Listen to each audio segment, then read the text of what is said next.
Assalamualaikum warahmatullahi wabarakatuh. Salam sejahtera. Selamat siang Bapak, Ibu, dan teman-teman sekalian yang telah hadir dalam webinar kita sore hari ini. Ya, terima kasih telah menyediakan waktunya. Semoga kita semua dalam keadaan sehat walafiat. Amin ya rabbal alamin. Perkenalkan, saya Putri Mia yang akan memandu acara webinar ini selama 90 menit ke depan. Hari ini kita akan menyimak praktik-praktik terbaik dan antisipasi masa depan di bidang HR Management. Disajikan oleh para pemimpin dan pakar HR, terutama dari kalangan perusahaan pemenang ajang HR Excellence Award yang sudah terselenggara selama 1 dekade terakhir. Ya, tema webinar series pertama kita ini adalah New Game in HR, Future Ready in Managing Uncertainty. Oke, sebelumnya saya akan memperkenalkan pembicara utama kita sore hari ini dengan Bapak Irfandi Ferizal. Beliau selaku Direktur Human Capital Management Maybank Indonesia. Selanjutnya akan ada panelis dari Bapak Mone Stefanus Arias.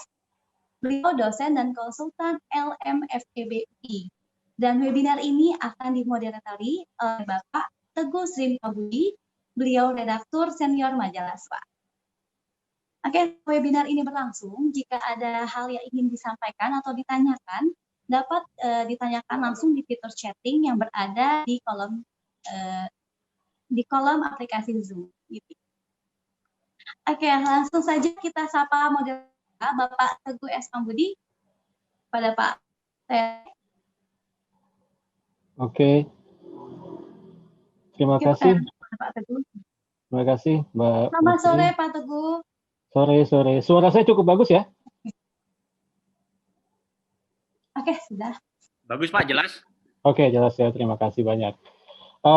Pemirsa semua, dimanapun Anda berada, selamat sore. Saya Teguh Sri Pambudi. Selama 1,5 jam ke depan akan memandu sebuah diskusi yang cukup menarik dengan 2 orang pelaku, praktisi, pelaku dan pengamat HR. Yang satu tadi Pak Irfandi sebagai Human Capital Director Maybank Indonesia, dan satu lagi Pak Mone Stefanus. Beliau adalah dosen dan sekarang sedang mengambil kandidat PhD di Australia. Jadi ini 2 pembicara yang bobotnya bukan main-main ini menurut saya nih. Nah, kalau Pak Irfandi saya akan bacakan sedikit. Beliau ini sudah 30 tahun di dunia HR, salah satu figur yang terkemuka di komunitas HR.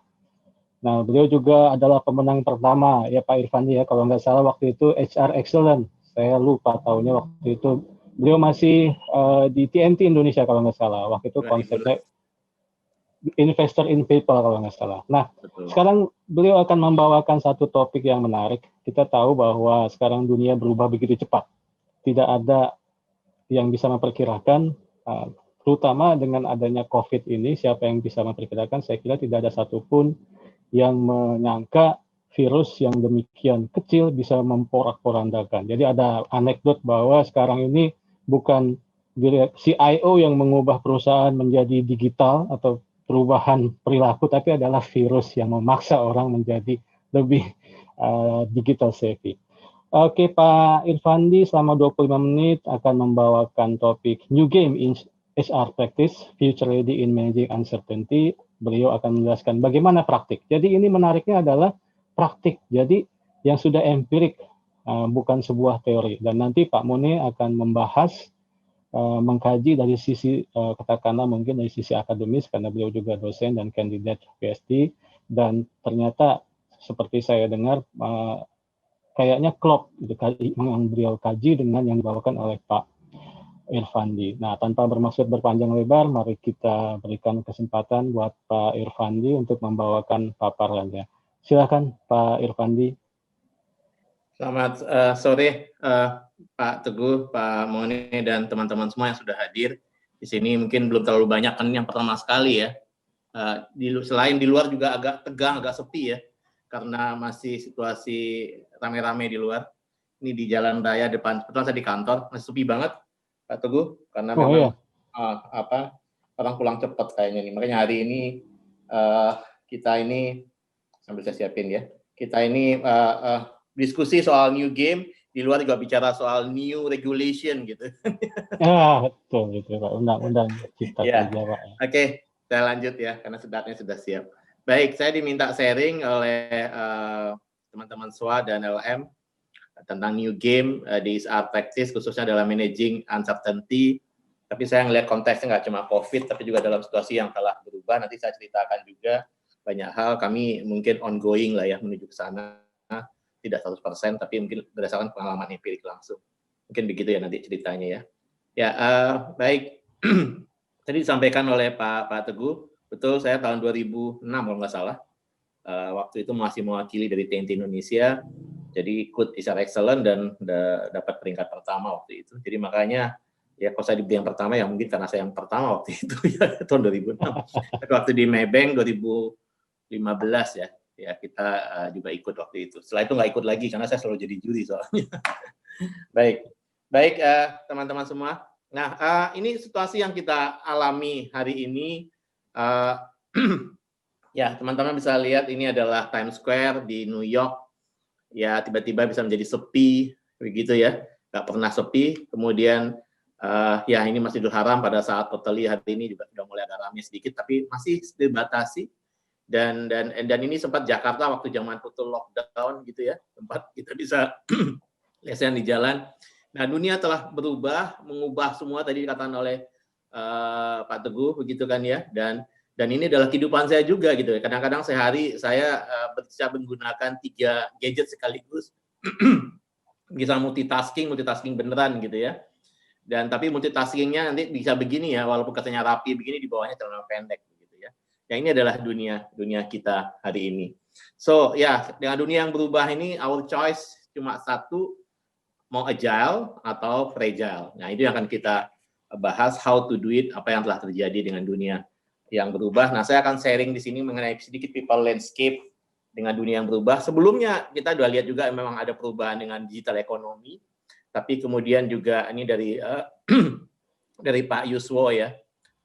Mengatakan ada perubahan behavior of customer ya, perubahan 4 perilaku, yaitu tiba-tiba menjadi mega shift, stay at home style lifestyle, semua maunya dikerjakan di rumah, baik home, baik kita mau pesan makanan di rumah, apapun di rumah. Hobi berkebun juga jadi makin banyak, tanaman-tanaman gitu ya, monstera, apapun. Jadi semua mau dikerjain di rumah, apapun naik semua kegiatan ini di rumah.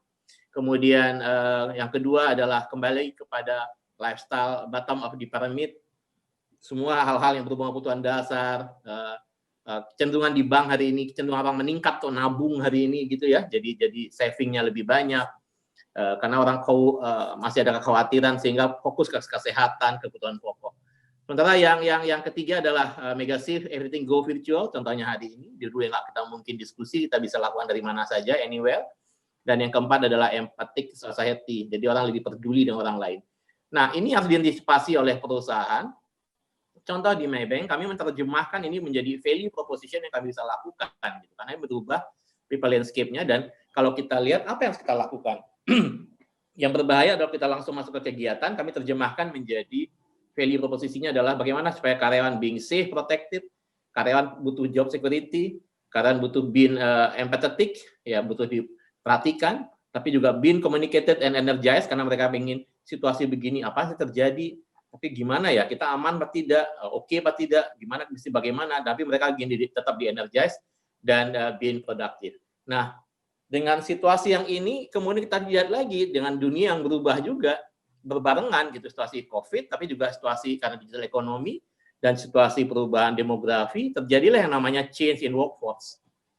Dalam change in workforce, teman-teman semua, Bapak Ibu semua di sini, dilihat bahwa ada perubahan demografi dengan lahirnya, munculnya generation Y, Z, bahkan Alpha Plus, begitu ya, sudah menimbulkan perubahan perilaku di situ, dan sehingga workforce pun sudah berubah, sehingga kita harus mengatakan apa yang harus dilakukan di program, apakah masih sesuai atau tidak, gitu. Contoh saja yang sederhana, orang tidak lagi melamar melalui iklan di koran, begitu ya, total orang melamar adalah totally bahkan melalui website, internet, dan seterusnya. Bahkan lamaran pun hari ini sudah ada yang mencoba mengajukan tidak hanya melalui tidak melalui surat lagi ya, tapi melalui yang kreatif, bahkan sampai ada yang buat TikTok untuk ngelamar kerja. Gitu. Ini change in workforce. Gitu. Tapi yang kedua adalah perubahan terjadi lagi adalah customized engagement and retention. Karena engagement pun sudah nggak bisa lagi menggunakan metode lama, dan dengan retention pun sudah nggak bisa lagi karena perubahan demografi dan workforce. Apalagi juga dalam situasi yang berubah begini, program engagement akan berubah dan disesuaikan dengan kekinian gitu. Hal-hal yang dulu dibutuhkan barangkali hari ini sudah nggak pas lagi gitu. Nah, yang ketiga terjadi di people landscape adalah bicara soal performance management. Apalagi dengan situasi yang hari ini gitu ya.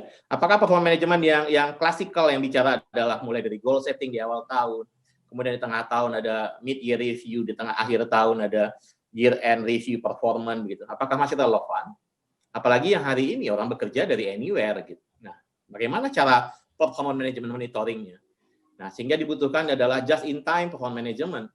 Nah, bagaimana kita setiap hari memastikan karyawan produktif walaupun dia bekerja dari mana saja? Dibutuhkan yang saya sebut dengan sensitive performance management di situ. Nah, ini yang kita coba lihat tidak hanya karena situasi COVID, tapi karena juga digital ekonomi dan membuat dunia berubah dihubungkan dengan juga workforce yang telah berubah gitu. Yang keempat adalah skenario planning. Biasanya kita kenal dengan namanya succession planning. Bagaimana ada persiapan suksesor untuk menggantikan posisi kunci di atasnya. Tapi organisasinya langsung berubah. Apa yang disiapkan hari ini 2 tahun lagi, bahkan bulan depan organisasi berubah. Sudah disiapkan, organisasi berubah. Terus buat apa ada suksesor? Sehingga yang kita harus susun adalah bukan lagi succession planning, tapi namanya adalah skenario planning. Skenario planning meaning adalah kita mengidentifikasi para talent, tidak lagi hanya buat next position-nya adalah mungkin buat di atasnya, tapi kita juga identifikasi skenario-nya apa. Kalau organisasi berubah, dia punya potensi apa. Mari kita identifikasi setiap talent punya kekuatan apa, sehingga dia bisa mengisi posisi apa saja di organisasi. Nah, yang kelima bicara soal massive reskilling, ini realitas kan dengan teknologi digital yang berubah. Ini diantisipasi katanya ada lebih kurang 50.000 job akan hilang. Nah, 50.000 job akan hilang, tapi menariknya akan muncul 46.000 role baru. Nah, artinya teman-teman semua di sini dibutuhkan adalah reskilling. Ya, artinya job-job lama hilang, tapi tidak akan kemudian mungkin orangnya nggak akan kehilangan pekerjaan, tapi dibutuhkan reskilling. Dia akan kehilangan pekerjaan kalau dia tidak bisa melakukan reskilling ke job-job baru tersebut gitu ya. Ini kami di perbankan jelas akan terimpact banyak ya Bapak dan Ibu. Mungkin sekedar buat gambaran, sekarang 90% dari total transaksi di MyBank dari bank itu sudah menggunakan internet dan ATM. 91%. Jadi hanya 9% itu hanya ada di cabang banking hall lah kita sebut. Ya. Tapi menariknya yang di banking hall tadi value-nya yang gede, value-nya bisa merefleksikan 60% dari total bank. Ya. Jadi ada bicara value tapi bicara total volume transaksi begitu ya. Jadi masih dibutuhkan 2 hal. Jadi dibutuhkan adalah internet, ATM, tapi ternyata juga dibutuhkan bank versi lama begitu ya, gaya lama. Tapi kembali lagi, mereka akan terjadi perubahan role dari pekerjaan yang sangat critical menjadi pekerjaan yang lebih digital. Mau tidak mau akan harus dilakukan dari skilling. Yang ketiga, yang kelima, yang ke 1, 2, 3, 4, 5, 6 begitu ya, adalah yang disebut dengan talent attraction and mobility. Hal-hal yang lama dalam kita menarik talent sudah nggak relevan lagi. Orang lebih melihat hari ini apakah perusahaan employer brand-nya oke, big size oke. Hari ini nggak menarik lagi. Yang menarik mereka adalah purpose-nya perusahaan nyambung nggak dengan mereka. Hari itu yang mereka lihat hari ini. Sehingga ini harus diagendakan oleh perusahaan dalam melihat people landscape. Termasuk juga dari mobility. Mungkin hari ini agak concern karena bicara soal pandemi. Tapi kalau dalam situasi normal, mobility hari ini sudah menjadi everywhere, anywhere, karena people bisa bekerja dari mana saja. Nah, ini kan menarik lagi, saya bedah lagi. Jadi dari tadi yang key driver-nya cukup banyak tadi ya, mulai dari harus cepat, kompetisi makin cepat, banyak juga bicara device, banyak bicara information, data and type, sosial demografi, saya sudah bahas. Menariknya adalah akan jadi 3 hal yang harus disiapkan, yaitu workplace futurization, artinya tempat kerja yang futurization itu yang bagaimana, apakah masih relevan, Dulu contohnya kayak di bank itu nggak mungkin. Saya dulu mikirnya gini, aduh bank paling susah, bank paling akhir. Mungkin beda dengan YouTube, Google, industri yang sangat teknologi, bisa work from anywhere. Saya pernah di Nokia, ya, saya juga tahu work from anywhere, nggak ada jam kerja, ya WFA gitu, work from anywhere. Ya, ternyata dengan COVID ini kami langsung siap tahun 2021. Mungkin kami nggak butuh space sebanyak ini gitu. Kami nggak butuh space head office khususnya sebanyak ini, karena bisa bekerja dari mana saja. Nah, workplace futurization kayak apa? Nah, itu harus dipikirkan gitu. Yang kedua, tadi kita bicara adalah workforce futurization, kita bicara Gen Y, Gen Z, Alpha Plus. Apa yang mereka butuhkan sudah berbeda dengan generasi X, baby boomer. Mau tidak mau, praktek-praktek ISR harus disesuaikan dengan kekinian dan relevan dengan generasi yang akan segera mengambil alih pekerjaan kita. Nah, ini harus disupport dengan future ready infrastructure tentunya. Harus disupport dengan future ready infrastructure. Nah, ini saya sebutkan beberapa hal di sini yang akan terjadi sebuah transformasi dan sudah terjadi juga di tempat kami, yaitu adalah from hierarki menjadi yang disebut dengan hierarchy. Hierarki organisasi yang sangat solid, sangat kaku. Buat kami di bank mungkin agak cukup sulit karena itu dibutuhkan oleh regulasi dan dibutuhkan untuk kepastian. Nah, tapi kita kan nggak mungkin lagi hanya berdasarkan itu. Akhirnya adalah kami modify, hierarkinya tetap karena nggak bisa diotak-atik, tapi kami buat project base, itulah menjadi hierarchy. Hierarchy artinya menjadi orang connect each other tanpa harus melalui suatu organisasi. Ya, junior level bisa ketemu saya anytime, anywhere gitu, karena mereka tergabung dalam sebuah project. Jadi hierarki menjadi hierarchy. Gitu. Dan from talent management menjadi talent marketplace. Ya, saya katakan tadi, kalau talent management, kita melihat adalah siapa penggantinya, orang ini mau kemana, succession plan, begitu ya. Tapi kalau talent marketplace adalah kita melihat adalah orang ini bisa digantikan oleh siapa saja di organisasi. Tidak harus dari suksesor yang sudah dipersiapkan, yang cukup rigid. Kalau talent marketplace bisa dari mana saja, bisa dari internal, eksternal, dan kita harus petakan. Itu namanya adalah talent marketplace. From work from office, tadi menjadi work from anywhere, tadi sudah singgung, bisa bekerja dari office, sekarang work from anywhere, gitu ya, anywhere, anytime. Nah, ini yang menarik ya, saya menyebutnya from 10% syndrome menjadi zero based thinking. Apa 10% syndrome? Bapak dan Ibu, teman-teman, ini penyakit ISR gitu ya. Siap ditanya, berapa jumlah karyawan tahun depan? Hari ini berapa Pak? 1.000 orang. Kalau gitu tahun depan tambah 10% deh, 1.100. Kira-kira naik gaji, budget tahun depan berapa ya budget personal? Ya tambahin 10% lah. Nah, kapan kita mau maju kalau menjadi 10% syndrome? Kalau dengan konsep 10% syndrome, itu orang nggak pernah ke bulan gitu kan ya. Nah, bagaimana kita mengubah adalah lupakan 10% syndrome, jangan melihat adalah angka hari ini, kalau lihat angka hari ini pasti dilihat adalah angka hari ini tambahin 10%. Tapi adalah melihat zero based thinking. Kalau zero based thinking adalah sebetulnya berapa sih yang dibutuhkan orangnya, berapa sih yang dibutuhkan, jangan dilihat angka hari ini. Baru kita bicara, jadi zero base aja gitu. Dilihat bahwa kalau dilihat data tahun lalu, itu akan melihat kepada pertumbuhannya 10%. Tapi kalau zero based thinking adalah mempertimbangkan semua aspek untuk melihat kepada ke depan. Nanti kita bisa diskusi ya, karena waktu nanti kita perdalam di pertanyaan jawab. Dan from fixed thinking menjadi human centered design. Ini akan saya perdalam nanti lebih jauh ya. Kita bagaimana melihatnya program-program human capital nggak cuma fix tapi human centered design. Contohnya sederhana saja, form lah ya. Atau kita menggunakan program internet based untuk human capital program. Apakah sudah melihat human center di situ? Warnanya, tombolnya, prosesnya, ada aspek human center dalam desain-desainnya dipikirkan. Nggak sekedar lagi cuma harus begini, tapi harus pada human center design. Itu yang saya sebut adalah ISR must change the game. Dengan cara apa? Ini 3 hal, Bapak dan Ibu, teman-teman semua. Ini tidak ada teorinya, ini saya buat berdasarkan pengalaman yang kami lakukan di Maybank.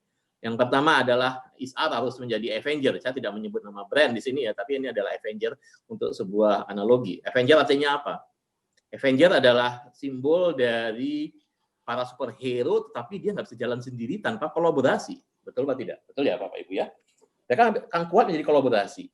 Dan artinya ISR nggak bisa lakukan everything sendiri, harus berkolaborasi dengan unit kerja lain, bahkan melakukan partnership dengan orang-orang di luar. Gitu. Contoh sederhana lah, kita sederhana. Dulu mungkin masih model ya, mohon maaf, oil company atau perusahaan besar, semua disediakan sendiri. Ada komplek perumahan, bisa menyediakan kredit motor sendiri, mobil sendiri, nggak bisa lagi. Kalau sediain, perusahaannya juga mabok. Nah, bagaimana kita bekerja sama?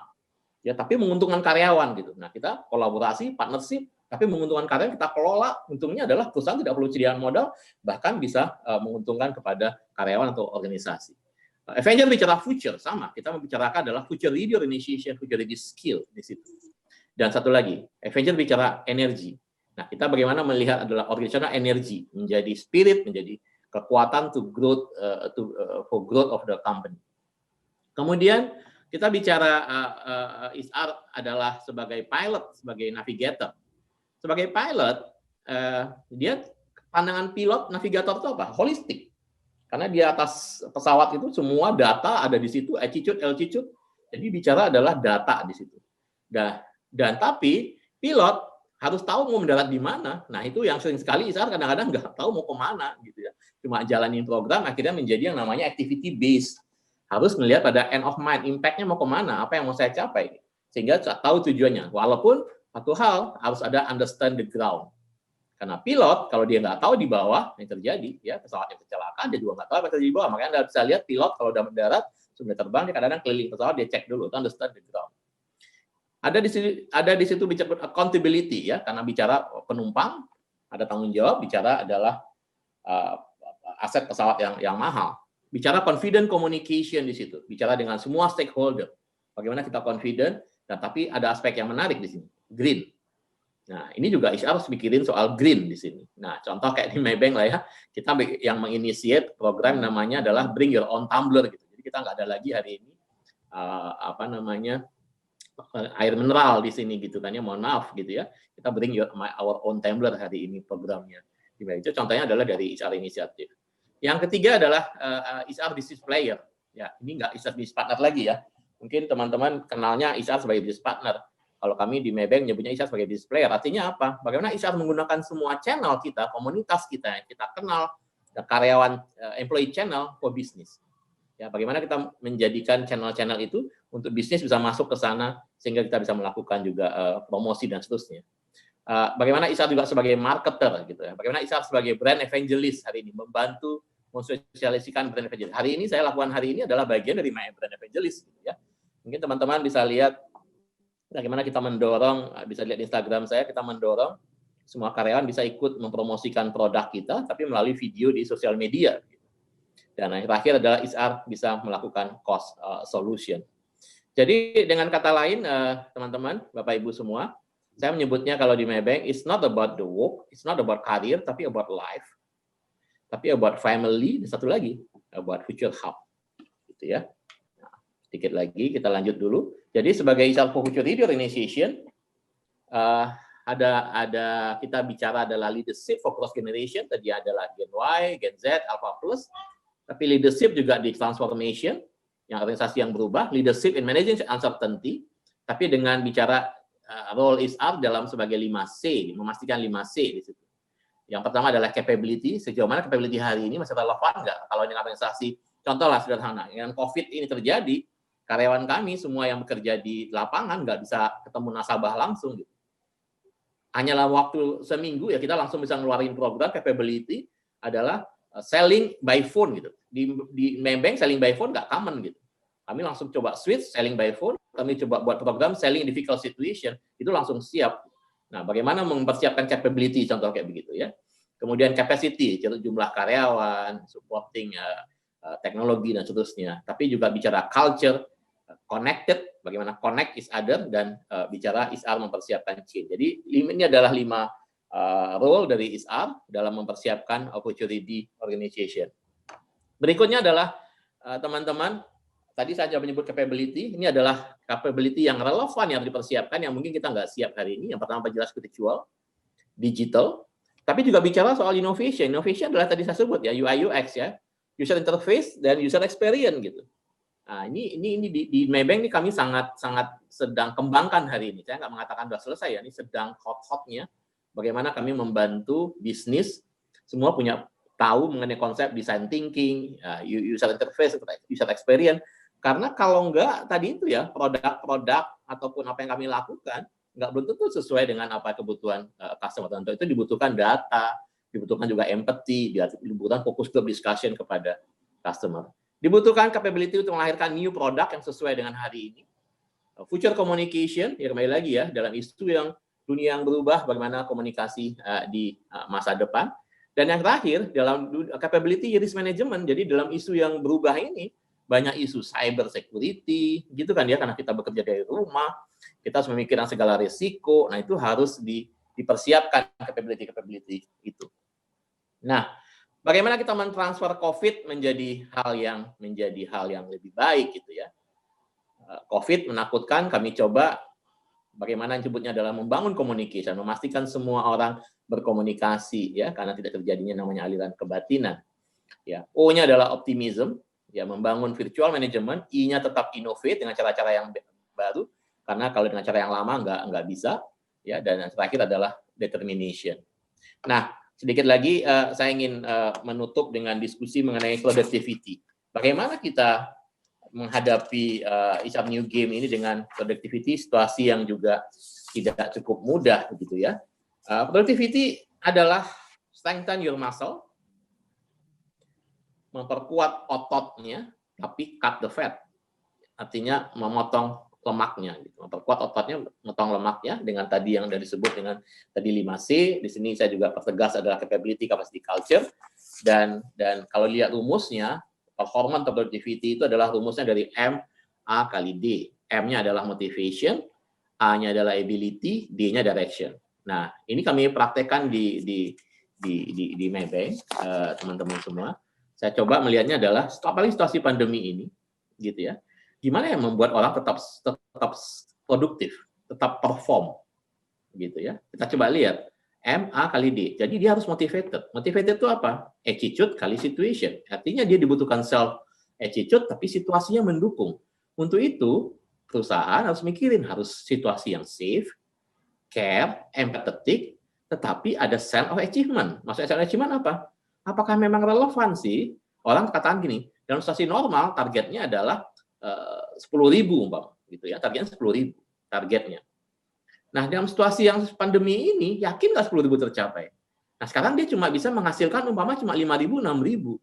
Ya, tapi kalau dia melihat, aduh 10.000 jauh banget ya, lama-lama dia berhenti, dia capek. Nah, kalau dia capek, yang rugi perusahaan. Nah, makanya bagaimana kita tetap oke. 5.000, 6.000, oke, masih oke daripada kita nol. Nah, bagaimana membuat 5.000, 6.000 kalau bisa naik 7.000. Nah, kita kalau 10.000 anggap dia dapat insentif adalah umpama 1.000, umpama. Nah, kita mengatakan, kamu kalau 7.000 aja saya akan kasih mungkin nggak besar, tapi 200 atau 300. Tapi paling nggak membuat the set of achievement. I still can do something dan I get something walaupun small. Nah, ini yang harus disusun oleh perusahaan untuk memastikan bahwa ada namanya sense of achievement, itu membangun situasi yang motivated. Yang A adalah ability. Ability adalah perkalian dari intelijensi kali skill. Jadi dibutuhkan di sini adalah bukan hanya pintar tapi skill. Nah, skill berarti relevan. Skill apa yang relevan tadi? Membangun kemampuan untuk digital, virtual, UI UX, inovasi dan segala macam harus dibekali. Jadi relevan skill dan bagaimana kita tetap mensupport supaya skill-skillnya ini bisa membantu dia menghasilkan kinerja yang baik. Nah, yang terakhir D adalah direction. Direction artinya apa? Dalam situasi yang challenging ini, yang berubah begitu cepat, karyawan membutuhkan namanya adalah communication. Dia merasa perlu apa yang terjadi. Dia merasa secure apa yang terjadi dan being updated sehingga relevan dengan situasinya. Oke, last slide. Dalam situasi yang berubah, tentunya new game di ISAR, bagaimana ISAR menghadapinya dalam situasi yang khususnya adalah agak krisis hari ini begitu ya. Mau tidak mau kita harus fokus. Tadi saya katakan tadi, strengthen your muscle, cut the fat gitu ya. Mau tidak mau fokus kepada yang ada added value-nya. Kalau yang nggak added value, tunda saja dulu. ISAR harus lean ISAR, bicara bukan cost cutting, tapi adalah cost management. Nah, ini kadang-kadang sering salah kaprah yang dilakukan cost cutting gitu ya. Kita adalah cost management, bagaimana kita memilah-milah prioritas supaya ISAR-nya juga lean, tapi tentunya tetap dengan etika gitu ya. Bagaimana kita melakukan change management, ya marketing of change dengan strong hands-on leadership. Jadi artinya dibutuhkan di sini adalah keterbukaan. Artinya di sini mungkin boleh disebut ya effective employer-employee partnership gitu ya. Sorry sebentar. Dan yang dibutuhkan dalam situasi yang berubah, yang krisis, dibutuhkan adalah memperkuat engagement. Memperkuat engagement adalah komunikasi, dialog dengan karyawan, tapi kata kuncinya adalah perkuatlah company value-nya di sini. Kadang-kadang di Maybank kami merasa yang membuat kami langsung mengikat satu sama lain adalah our company value, bahwa kita sama-sama punya value yang sama kok, kita punya purpose yang sama kok. Dan itu yang menyatukan kita dalam situasi ini. Ya, kemudian bagaimana kita fokus pada retain best talent kita, jadi kita fokus pada talent-talent terbaik kita. Itu yang kita fokus, kita nggak bisa retain everybody, cannot make all people happy. Mau tidak mau harus prioritas, mana yang bisa kita selamatkan, mana yang kita tetap retain, begitu kan ya. Alhamdulillah sampai hari ini kita tidak melakukan pengurangan apapun, masih semua normal, dan bahkan sampai semester 1 kemarin, Maybank masih profit 7%, masih tumbuh year on year gitu ya. Nah, tapi ini kan situasi pandemi tetap berjalan ya, tentunya kita harus tetap bahasanya apa ya, prudent dan hati-hati lah gitu ya, karena kita nggak tahu apa yang terjadi berikutnya. Dan hati-hati kadang-kadang begitu ya, karena kita ingin save, pada satu saat kita sudah harus take off, persiapannya nggak di sana, talentnya udah hilang gitu. Jadi dalam situasi yang pandemi ini, tugas kita adalah bagaimana mumpung waktunya ada, mempersiapkan kita, malah kesempatan menyusun barisan, menyusun persiapan untuk kita take off lebih kencang pada saat situasi sudah memungkinkan. Ya, berikutnya adalah gimana tetap karyawan energized, gitu, exciting avenue to work on, walaupun dalam situasi yang challenging, dan mereka masih melihat tadi saya katakan tadi set of achievement. They need to see the line of sight in the tunnel gitu ya. Jadi walaupun gelap, agak suram-suram gitu ya, tapi dia melihat oh ini di depannya ada cahaya yang menarik gitu, sehingga membuat tetap mereka bergairah. Mungkin itu saja ya, Mas Teguh gitu ya. Mohon maaf agak cepat ya, karena saya cuma diberikan waktu 25 menit, udah lewat 1 menit atau 2 menit ini ya. Mudah-mudahan nanti bisa kita explore lebih banyak di diskusi ya, setelah juga Mas Mone bisa berikan penajaman dan pembahasan. Mungkin begitu dulu ya. Thank you ya teman-teman semua. Thank you. Oke, terima kasih banyak Pak Irfandi. Ini menarik sekali. Jadi memang ada perubahan, new game dituntut buat para bukan praktisi, katakanlah mereka yang membidangi bidang HR di sini. Dan tadi Pak Irfandi menjelaskan beberapa hal, dan saya kira nanti akan menjadi menarik kalau beliau menukik semakin dalam, kalau nanti ada yang bertanya bagaimana praktiknya nanti di Maybank dalam kesehariannya nih. Tapi sebelum kita berbicara lebih jauh, saya persilakan Pak Mone untuk mengulas atau mengupas dari paparan Pak Irfandi. Silakan Pak Mone, sekitar 15 menit Pak ya. Ya, baik, terima kasih Pak Teguh. Selamat sore juga Pak Irfandi dan juga Bapak Ibu semua. Ya. Jadi menarik tadi disampaikan oleh Pak Irfandi mengenai praktek-praktek HR lah ya, yang kebetulan studi kasus hari ini Pak Irfandi saat ini di Maybank ya. Dan juga mungkin ini juga sudah berlaku di beberapa perusahaan yang lain barangkali ya. Nah, waktu saya terima materi dari Pak Irfandi itu kalau nggak salah hari Senin gitu ya. Jadi saya coba katakanlah baca lagi slide-nya, kemudian cari kata-kata kuncinya. Nah, ini yang menarik, ada beberapa kata kunci terkait dengan change, uncertainty gitu ya, transformasi. Nah, kemudian karena saya diminta untuk membahas gitu ya. Nah, ini saya coba carikan katakanlah teori yang katakanlah bisa menjelaskan gitu ya, menjelaskan fenomena ini yang saat ini terjadi gitu ya, dan juga untuk masa depan. Nah, saya berangkat dari yang namanya complexity theory ya, jadi atau complexity perspektif ya. Nah, sebelum saya masuk ke dalam tadi terkait sama HR ya, mungkin saya sedikit jelaskan tentang complexity theory sendiri ya. Jadi complexity theory ini sebetulnya simpelnya kalau kita definisikan adalah teori yang mempelajari kompleks sistem ya.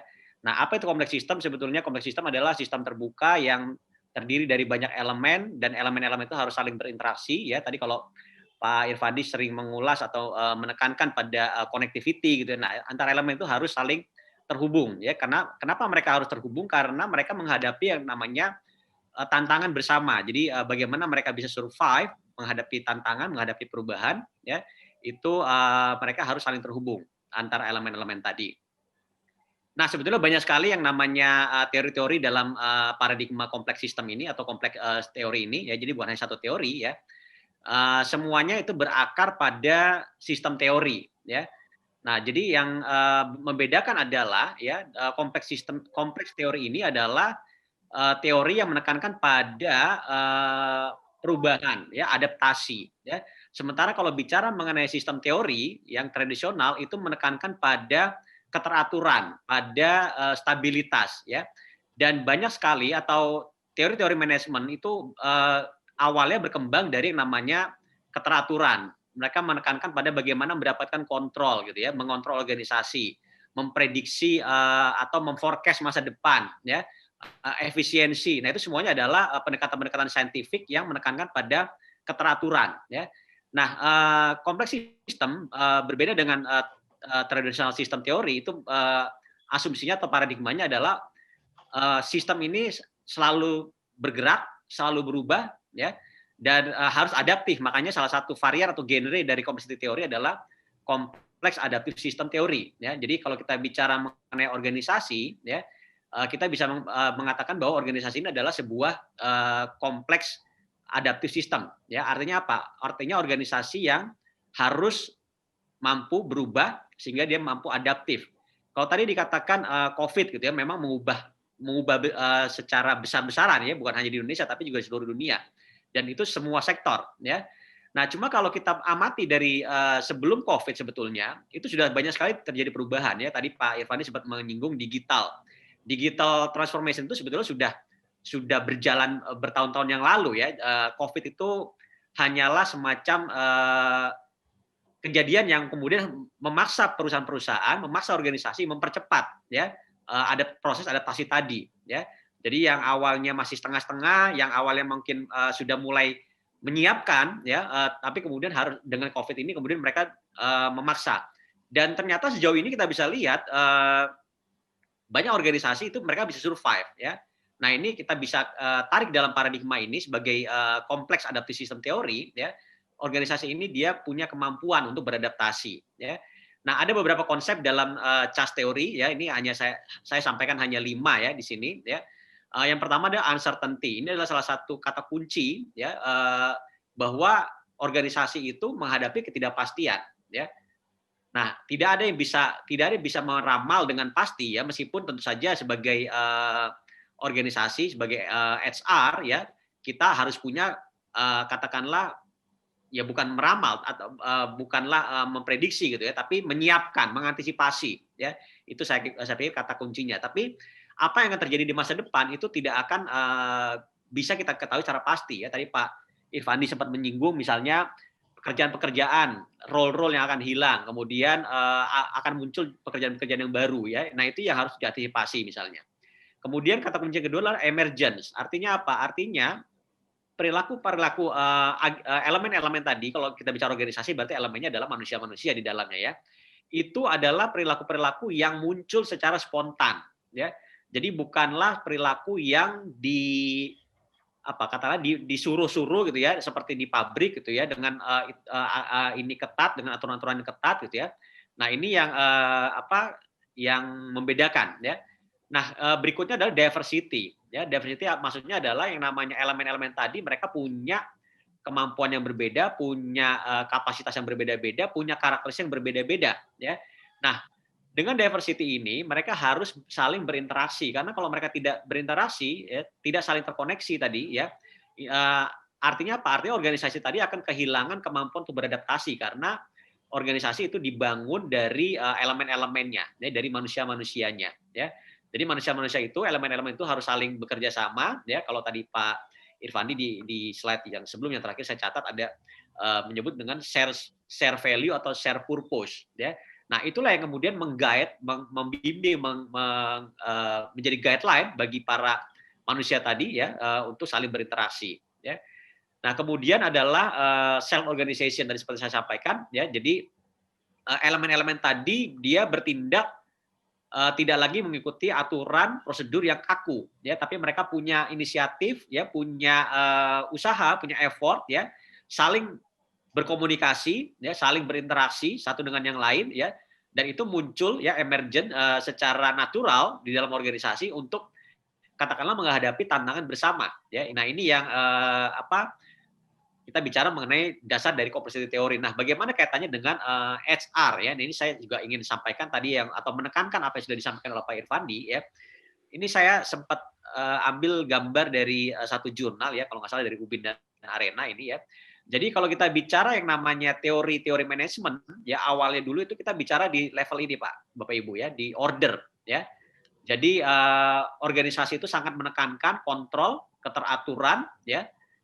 Sementara yang terjadi saat ini adalah banyak sekali hal-hal yang tidak bisa kita prediksi ya.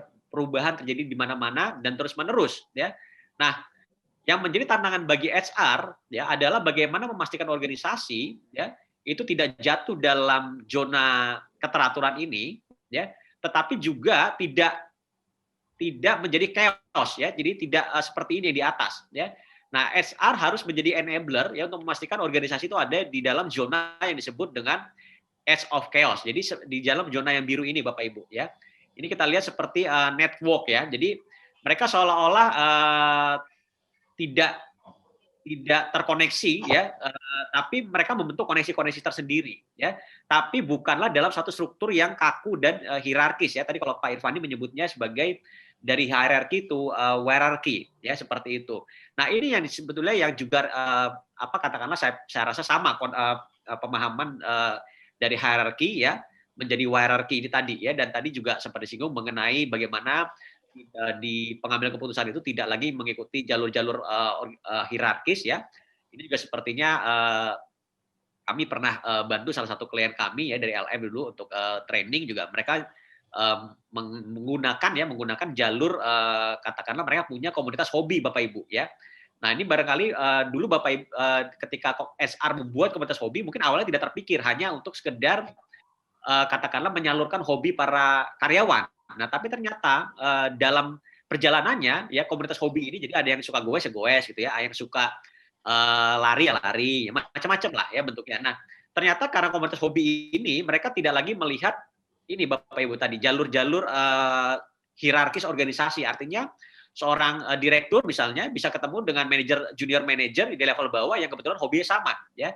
Dan kalau dia memanfaatkan jalur formal itu sulit untuk katakanlah membicarakan ide-idenya, gagasan-gagasannya. Nah, itu yang kemudian zona ini yang harus katakanlah dipelihara oleh HR ya, sehingga organisasi dapat terus bergerak, dapat terus berubah ya, menjalankan proses transformasi tadi tanpa harus menjadi chaotic ya, tanpa terjebak dalam zona chaos ya, seperti itu. Nah, ini sebetulnya titik utama ya kalau misalnya kita bicara mengenai di organisasi atau di perusahaan banyak sekali mengenai program-program transformasi. Nah, dalam perspektif complexity theory ini ya sebetulnya itu bukan lagi menjadi satu project tapi itu menjadi satu yang lifetime project ya. Jadi tidak selesai gitu ya dalam satu timeline tertentu, tapi dia akan terus berjalan ya. Karena itu SR memainkan peran penting di sini ya. Nah, berikutnya adalah SR sebagai navigator ya. Tadi Pak Irfandi menyebutkan sebagai semacam pilot yang memiliki data-data, sebuah data ya. Nah, ini juga menarik karena HR ya sebagai pilotnya organisasi. Jadi artinya mereka harus mampu mengarahkan ya organisasi itu mau bergerak atau menuju ke arah mana tadi ya, seperti itu. Tadi sempat disinggung misalnya mengenai space ya, ruang kerja, kantor ya.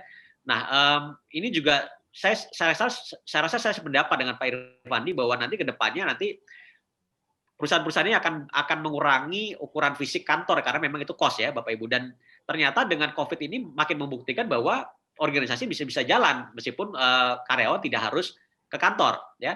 Dan sekali lagi hal-hal seperti ini sebetulnya saya yakin sudah beberapa perusahaan sudah memulai ya jadi waktu saya melakukan riset buat PhD tesis saya di Australia, saya kebetulan juga melakukan interview ya terhadap pelaku-pelaku industri, para profesional ya.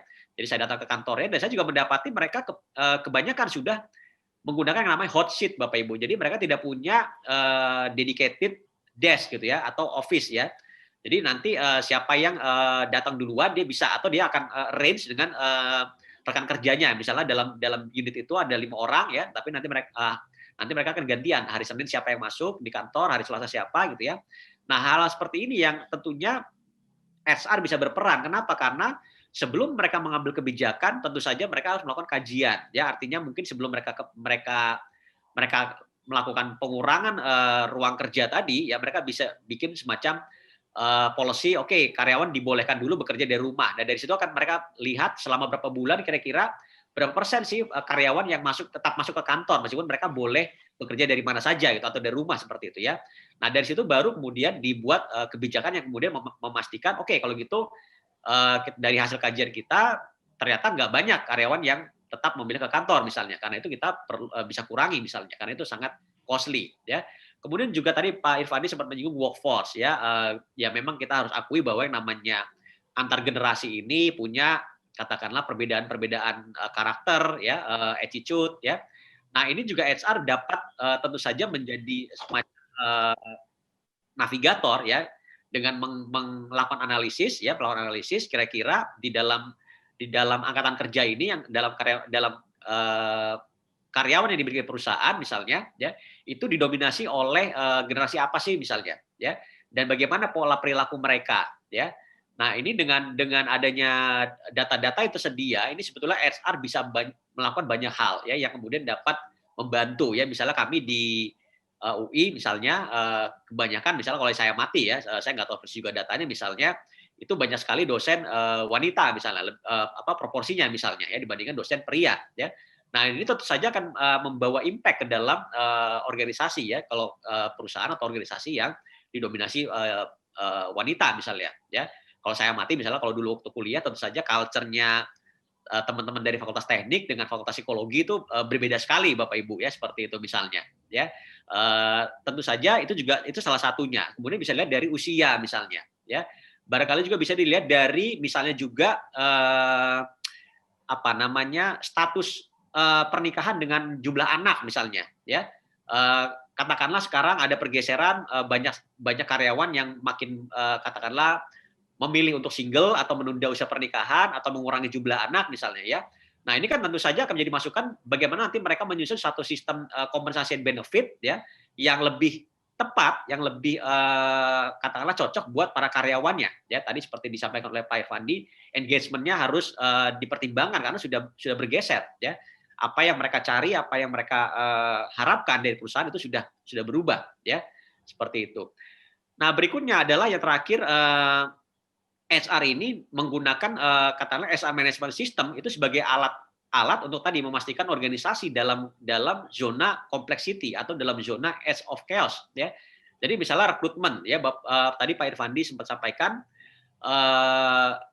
HR barangkali tidak sekedar lagi menyiapkan suksesornya itu dari dalam organisasi tapi juga bisa dari luar organisasi gitu ya. Artinya apa? Artinya HR harus lebih bergerak aktif ya. Jadi yang saya bayangkan seperti klub bola gitu ya, meskipun sudah punya penyerang atau pemain top untuk satu posisi ya, itu mereka tetap dalam berjalannya musim itu mereka tetap melakukan pendekatan terhadap calon pemain yang mereka bisa katakanlah transfer dari klub lain ya. Bahkan dalam beberapa studi kasus ya, beberapa textbook ya, kebetulan saya juga waktu itu ngajar telemanagement sempat ada, saya lupa cari lagi kasusnya lupa namanya gitu ya. Jadi ada perusahaan yang memang menyiapkan jadi ada orang yang sudah menduduki satu posisi di dalam perusahaan tersebut ya. Tapi kemudian dia menemukan orang lain di luar yang mereka pikir lebih hebat ya, akan punya kompetensi yang jauh lebih tinggi ya. Dan itu mereka hire meskipun si pemegang jabatan untuk role tersebut masih ada di organisasi di perusahaan tadi ya. Nah, untuk sementara mereka menempatkan si kandidat ini untuk posisi yang lain. Jadi semacam diparkir Bapak Ibu ya. Untuk pekerjaan yang lain sambil si kandidat ini melakukan orientasi ya, semacam katakanlah pendekatan juga apakah dia juga mau menerima offer untuk dipermanenkan ya di organisasi tadi ya, atau kemudian sama-sama nggak cocok ternyata misalnya ya. Nah itu misalnya rekrutmen, kemudian juga reward system ya, itu juga tentu saja dalam konteks tadi Pak Irfandi menekankan yang namanya kolaborasi misalnya. Artinya apa? Artinya perilaku-perilaku apa yang perlu kita berikan reward ya di dalam karyawan-karyawan kita ini. Kemudian tadi disampaikan juga semua orang bisa menjadi sales team misalnya gitu ya. Nah, ini tentu saja tidak bisa katakanlah dibiarkan begitu saja, tapi tetap harus ada yang memandu ya. Dalam hal ini adalah tadi reward system bisa digunakan untuk katakanlah memagari ya, saya katakanlah ya, bukan mengekang mereka tapi memagari ya, dan juga mendorong perilaku-perilaku apa sih diharapkan di organisasi. Ya. Nah itu ya saya pikir bisa saya sampaikan menanggapi paparannya Pak Irfandi ya seperti itu. Jadi saya gunakan teori ini untuk katakanlah menjelaskan fenomena yang dipaparkan oleh Pak Irfandi tadi. Demikian Pak Teguh dari saya. Oke, terima kasih banyak Pak Mone. Bapak Ibu hadirin semua, kita sudah dapat penjelasan yang sangat menarik ya. Tadi kita sudah dapat keterangan dari Pak Irfandi apa yang disebut dengan agile dan fragile. Di sini artinya memang kita pahami perubahan adalah sesuatu yang konstan berjalan dan sekarang semakin cepat dan semakin sulit diprediksi. Dan orang HR di sini boleh dibilang berada di barisan yang paling depan, terutama kalau menyangkut soal tadi Pak Irfandi menyebut beberapa hal menyangkut soal bagaimana mereka bisa tetap merasa safe, job security-nya tetap aman, tapi intinya mereka juga tetap bisa produktif dan harus bisa di-energize. Ini adalah tantangan-tantangan yang sangat berat buat HR, karena tadi HR bukan hanya mengurusi absen saja sekarang kan, karena juga harus menjadi business player, bagaimana mengakomodasi peluang-peluang bisnis juga membantu di sana. Nah, saya kira tadi Pak Moni kemudian menjelaskan bahwa memang mau tidak mau ini dengan menggunakan teori kalau nggak salah tadi complexity adaptive system theory ya Pak Moni ya. Jadi memang bagaimana di tengah kepastian yang perubahan yang pasti berjalan, pasti terjadi, itu tidak menimbulkan situasi yang chaos. Dan di sini menariknya kalau kita tadi dengar paparan Pak Irfandi dari hierarchy menjadi wirarchy ya. Artinya tidak ada anarki di sini. Tetap. Jadi no anarki. Jadi wirarchy. Bagaimana terhubung work from anywhere itu tetap produktif, tetap energized dan tetap merasa bahwa mereka tetap diperhatikan secara empatik. Dan tadi saya tangkap faktor komunikasi luar biasa sekali. Ini harus terus diberikan antara manajemen, HR, dan para karyawan. Nah, saya mungkin sedikit bertanya sebelum nanti saya persilahkan buat Bapak Ibu semua untuk menuliskan pertanyaan, karena sayang sekali momen yang sangat nilai ini bisa dilewatkan. Nah, saya cuma ingin bertanya kalau ke Pak Irfandi dulu nih ya. Tadi Bapak nyinggung soal bagaimana caranya dalam situasi seperti sekarang ini karyawan tetap merasa secure kan gitu kan. Karena mau nggak mau berita di luar itu kan ya kita masuk resesi. Di luar itu kayaknya kok lesu gitu. Gimana caranya supaya moral karyawan tetap bagus di luar soal protokol kesehatan, nanti juga mungkin Bapak bisa menjelaskan bagaimana Maybank di sana menerapkan. Dan tadi menyinggung bagaimana company value itu tetap terikat, punya purpose yang sama. Kadang-kadang kan karyawan ini harus merasa on the same boat gitu kan. Tapi kalau dilihat yang di atas kok kayaknya berbeda dengan kita, itu kan menurunkan moral juga. Mungkin itu dulu Pak sebagai pemancing. Tadi Bapak mungkin bisa jelaskan soal Avengers segala macam, itu menarik buat saya. Silakan Pak Irfandi. Ya, terima kasih Mas Teguh. Ya, ini konteksnya lebih kekinian ya, dalam situasi uncertainty, gimana membuat karyawan tetap feel secure, tetap energized gitu ya. That's reality. Nah, memang dibutuhkan di sini yang saya katakan tadi ya, gimana kita HR tadi menjadi pilot, navigator, dan kita yang di depan gitu. Jadi pada saat situasi berubah begitu, jangan nunggu gitu ya. Kalau saya menyebutnya menunggu, nanti HR jadi concierge kayak hotel ya. Maaf ya, bandar posisi concierge hotel kan karena lebih cuma menunggu ya. Kalau nggak ada panggilan bel ambil barang, ambil dari tamu hotel kan itu order, based on order. Tapi kalau HR adalah totally harus di depan. Jadi pada saat situasi berubah, kita langsung membuat set bagaimana kita mikirin gitu. Nah, contoh kayak tadi ya, membuat karyawan feel secure ya. Hal sederhana ya, kata kuncinya adalah communication, teman-teman ya, Mas Teguh. Jadi kata kuncinya communication, artinya rutin berkomunikasi dan karyawan untuk semua level. Jadi saya give you idea, anggap saja yang sederhana ya, kalau hari biasa begini lebih mudah ya, kayak bulan puasa gitu ya. Saya ngadain acara ngabuburit dengan karyawan gitu ya. Ngabuburit itu artinya memang dari jam 4:30 sore, itu untuk si esteller satu grup itu ya saya ngobrol aja, saya sampai, dan saya terbuka sampaikan ini situasi perusahaan. Tapi yang bagus disebut bagus. Jadi saya selalu mengatakan ini situasi perusahaan dan beruntung lah, feel blessed. Saya selalu bilang ini, kalian merasa bersyukur situasi kita hari ini dan kita tidak ada pengurangan, tidak ada ini, situasi kita masih oke. Tapi saya selalu bilang be prepare.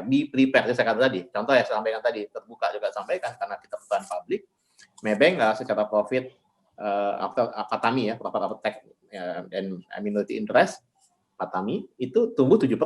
Jadi nggak bank loh, bank masih tumbuh 7% situasi. Tapi saya sampaikan, wah bagus dong Pak. Saya bilang iya 7%, tapi saya katakan aspek ini ibaratnya kita sehat, tapi aspek ini loan kita nggak tumbuh loh, seperti saya sampaikan. Apalagi saya sampaikan, be prepare. Kalau seandainya kita panjangnya sekian bulan lagi pandemi kayak begini, kemungkinan akan begini karena ekonomi Indonesia udah turun sekian persen. Jadi mereka punya gambaran segitu. Terus mereka tanya gitu, terus gimana Pak? Bahkan datangnya dari mereka Mas Teguh. Kalau gitu caranya kami mesti apa Pak? Dan itu yang buat teman-teman saya kaget-kaget gitu ya. Kebetulan pas pandemi ini kami meluncurkan program namanya Act Like Owner. Ini dari Isar yang buat. Act Like Owner itu adalah sebetulnya bukan value-nya, karena value-nya orang yang kejar ya. Tapi saya ingin semua orang yang support function ini, walaupun di rumah, walaupun kerja, tetap ada kerjaan, tapi paling nggak merasa bertanggung jawab bareng-bareng gitu loh. Bahwa situasi perusahaan gini, ada feeling, tadi saya bilang tadi, ada value yang sama. Ayo save this company, karena ini adalah dapur kita. Gitu. Nah itu dibangun bersama-sama, kita luncurkan. Act Like Owner itu adalah program you can get more kartu kredit, you can get more program ini gitu kan ya, tapi tanpa salah ya, karena mereka yang akhirnya di-refer ke sales. Nah, tapi kita jual itu program, dan kaget ya, saya kaget gitu.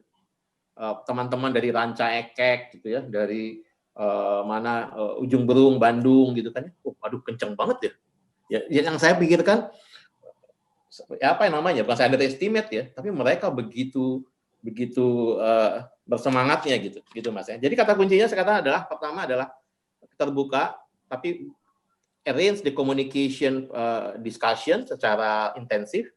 Tapi kata berikutnya adalah bangun arrange the communication discussion secara intensif. Tapi kata berikutnya adalah bangun storytelling. Nah ini kan kata kunci jagonya teman-teman SWAT ya. Tapi itu yang harus jujur saya katakan, membangun storytelling. Jadi begitu ada sesuatu, contoh gini, ada teman-teman yang tadi program Act Like Owner tadi yang bantu, itu tampilin langsung, ini orang yang bisa. Contoh sederhana, saya terbuka sampaikan di sini, pada saat Q2, kuartal 2 kemarin. Kuartal 2 itu kan totalnya udah pandemi ya. Saya udah merasa, oke, ini mereka sales yang dapat insentif mungkin nggak banyak lah, pasti udah namanya down. Pada saat Q2 berakhir bulan Juli kita bayar insentif, saya kaget. Ada 1.100 orang loh Mas, yang masih dapat insentif di Maybank. Ini insentif sales ya, insentif. Itu lebih kurang dari 3.000 orang, 1.100 masih dapat. Banyak banget ya, masih dapat ya, masih produktif. Dan itu saya jadiin storytelling, saya ceritain, si Mas Teguh dapat segini loh, saya ingin dapat segini loh. Dan mereka bilang, oke. Jadi saya bilang, kalau orang lain bisa, berarti ini bisa, tapi cara berbeda. Nah itu dibuat storytelling. Itu membangun bahwa ini bisa dilakukan. Ya, jadi saya pikir itu ya kata kuncinya pada saat di sini memang dibutuhkan keterbukaan komunikasi, tapi sekaligus diminta mempersiapkan ke depan di fairnya, artinya situasinya kan belum tentu kita tahu ke depan, jadi apapun dan feel blessed itu kita bangun, bersyukur ya. Situasi begini kalian lihat gaji kalian masih utuh, malah naik gaji, THR nggak ada yang dipotong gitu kan ya, dan nggak ada yang dikurangin apapun. Mereka kadang nanya, Pak, terus gimana Pak? Sementara ini saya selalu sampaikan, kita nggak ada rencana apapun. Bahkan kita selalu ingin siap tetap terbang ke depan. Tapi saya sampaikan, kalau situasi yang memburuk, ya semua sama-sama lah kita hadapi. Ya itu kan nobody knows. Nggak ada yang tahu situasi ini akan bagaimana. Saya bilang, kita nggak melakukan apapun, nggak ada yang tahu. 6 bulan lagi, setahun lagi, masih panjang gitu kan maksudnya. Saya pikir itu ya. Iya. Ini menarik, ada beberapa pertanyaan yang masuk Kak, tapi mungkin Pak Moni bisa komentari dulu. Tadi kan soal sebelum chaos itu, faktor komunikasi itu seberapa penting itu Pak? Ya, kalau bicara mengenai komunikasi di dalam complexity teori itu satu hal yang katakanlah necessary condition ya, artinya tanpa adanya komunikasi itu tidak akan menimbulkan interaksi ya, artinya apa? Artinya sebuah sistem tadi akan gagal melakukan adaptasi terhadap perubahan ya. Nah, jadi kalau Pak Irfandi tadi menyampaikan komunikasi itu adalah salah satu bentuk tadi untuk mendorong agar kalau tadi ditanyakan balik lagi pertanyaannya job security ya dari Pak Teguh ya. Nah saya pikir tadi yang disampaikan Pak Irfandi juga perlu disadari sebetulnya yang disampaikan itu dalam konteks komunikasi ya itu menggeser makna gitu ya. Artinya job security itu bukan dimaknai bahwa mereka nggak akan di-terminate gitu ya. Tapi adalah bagaimana ketika kalaupun mereka di-terminate, mereka sudah siap. Jadi menyiapkan mental mindset itu yang penting dan itu yang tadi saya tangkap Pak Irfandi sudah membawa itu gitu loh. Ya dan ini memang harus kita akui di perusahaan-perusahaan yang service yang relatif lebih karyawannya lebih educated gitu ya, itu memang lebih mudah ya. Betul. Nah, kalau kita bicara di perusahaan manufaktur, pabrik dengan katakanlah buruh yang lower level, memang tantangannya jauh lebih sulit. Nah, tapi yang tadi bagaimana sebenarnya challenge-nya tetap sama ya, dan sebetulnya kuncinya sama seperti yang Pak Irfan disampaikan, artinya bagaimana membangun komunikasi itu, storytelling itu yang harus dikatakanlah dilakukan ya di dalam perusahaan, membangun satu story tadi ya, yang dapat mendorong orang ya, dan juga tadi mengubah mindset itu yang penting ya. Jadi bukanlah artinya itu job security itu bahwa mereka tidak akan di-terminate, nggak akan di-PHK, enggak ya, tapi lebih betul. Mereka sudah siap ketika itu terjadi gitu loh. Itu yang Iya. Ini udah ada yang bertanya dan langsung sepertinya saya harus mengajukan karena terkait dengan komunikasi. Kalau komunikasi juga terjadi, yang pahit maupun yang manisnya, terutama dalam situasi sekarang, apa yang akan muncul? Maksudnya pertanyaannya apa yang akan muncul gitu ya? Ya, kalau tidak terjadi komunikasi internal yang baik, yang tidak berjalan, itu apa yang akan terjadi? Mungkin Pak Mone bisa jelaskan dulu dari sisi teorinya. Ya, balik lagi tadi tanpa ada komunikasi, ya itu saya belajar komunikasi gitu ya. Sebetulnya kalau kita bicara komunikasi itu semua orang itu berkomunikasi, artinya tanpa berkomunikasi pun itu adalah bentuk satu komunikasi gitu ya. Itu itu yang saya masih ingat tuh dulu ya, pelajaran pengantar dasar komunikasi gitu ya. Nah, artinya ada sesuatu yang salah gitu loh dalam organisasi kalau kemudian bentuk komunikasinya adalah tidak berkomunikasi gitu ya, seperti dalam satu rumah tangga antara suami istri dengan anak gitu ya, elemen-elemen tadi itu tidak ada komunikasi ya. Barangkali yang terjadi adalah balik lagi bukan apa realita yang terjadi sesungguhnya, tetapi apa yang mereka tangkap, apa yang mereka ini seringkali salah ya. Jadi kalau kita sering dengar bahasa salah paham itu ya sebetulnya karena tadi komunikasi gitu sebetulnya ya. Jadi itu yang tadi saya menanggapi yang tadi saya Pak Irfandi, ya jelek atau baiknya perusahaan itu harus tetap dikomunikasikan kepada seluruh elemen, pada seluruh karyawan gitu ya, bahwa kita sedang krisis itu juga harus sedang dibangun dan perusahaan juga tidak perlu menjadikan muluk-muluk, tidak akan terjadi PHK bla bla bla gitu ya. Tapi tadi kalau Pak Irfandi menurut saya sudah tepat, artinya menyiapkan bahwa ketika badai itu datang gitu ya, nah itu apa yang harus mereka lakukan gitu loh. Ya, itu yang saya pikir pentingnya komunikasi seperti itu, Pak. Oke. Pak Irfandi ada yang bertanya nih, Pak. Tadi Bapak nyinggung soal perubahan SA juga selain jadi Avengers, kemudian termasuk juga tadi kan pilot navigator, ini juga business player, Pak. Ya. Mungkin Bapak bisa jelaskan masuk dengan business player di sini, apakah karyawan juga berjualan gitu? Berjualan, katakanlah seperti itu, gimana? Enggak, gini ya, barangkali konsep sederhananya dulu ya, barangkali HR harus masuk dalam semua cara berpikir bisnis gitu. Satu dulu, itu basic dasarnya. Jadi contoh lah, situasi hari ini, kita langsung, ya kalau nunggu order, kita nunggu order aja, pasif aja.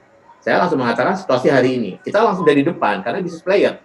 Ya, business player mengatakan, oke, apa yang bisa kita lakukan? Tadi saya bilang tadi 5C tadi kan, Mas Teguh ya. Capability, saya langsung siapkan, switch. Kalau mempersiapkan karyawan, nggak ada pada nggak ngerti loh leader cara virtual management, tadi contoh komunikasi.